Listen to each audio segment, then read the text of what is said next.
हाँ जी बेटा जी, क्या हाल चाल आपका। तो कल हमने स्पेशल केसेस स्टार्ट कर लिए थे। 45(2) की बात हो रही थी, conversion of capital asset into stock and trade. कहानी बना लें, आज प्रॉपर इंडेक्सिंग के साथ सिखाने वाला हूँ। लिख लें जरा। लिखो जी। Mister A purchase a plot of land.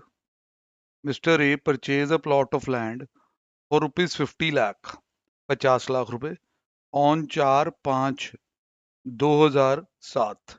यहाँ इसने प्लॉट खरीदा। He converted the said plot into stock and trade. आप पूरा पूरा लिखना, मैं नहीं लिख रहा यहाँ पे। इनटू स्टॉक एंड ट्रेड, ये मैं जब इंडेक्सिंग का बेनिफिट मिलता था वहां कन्वर्ट करूंगा।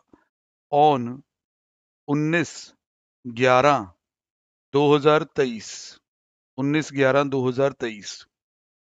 एफएमवी ऑन दैट डे, मतलब जिस दिन कन्वर्ट किया, वाज 4 करोड़। 4 करोड़ की उसकी एफएमवी उस वक्त थी। 4 करोड़ की कीमत पहुंच चुकी थी। The plot is finally sold as a stock in trade. Plot was finally sold as a stock in trade on 5/6/25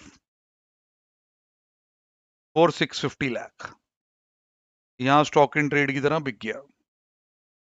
ठीक है। तो अब सबसे पहले हम जब पेपर में होंगे तो यहाँ हमें दिमाग में आएगा कि कैपिटल एसेट होता है ये।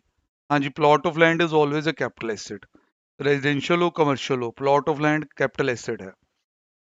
बंदे ने 50 लाख का खरीद के काफी लंबे समय से खरीदा हुआ था, यहां तक आते आते इसका नेचर बदल दिया। इसी को ही अपना स्टॉक इन ट्रेड बना लिया।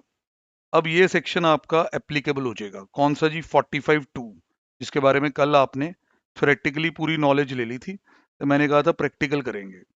अब ये सेक्शन ये कहेगा कि आपका जो ईयर ऑफ कन्वर्जन है वही ईयर ऑफ ट्रांसफर है।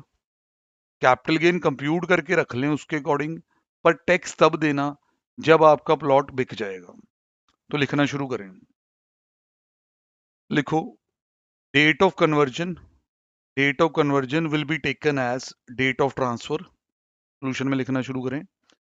Date of conversion will be taken as date of transfer, that is 19/11/2023।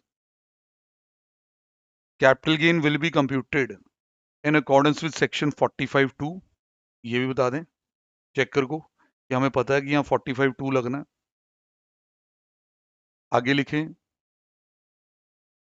The indexes will be applied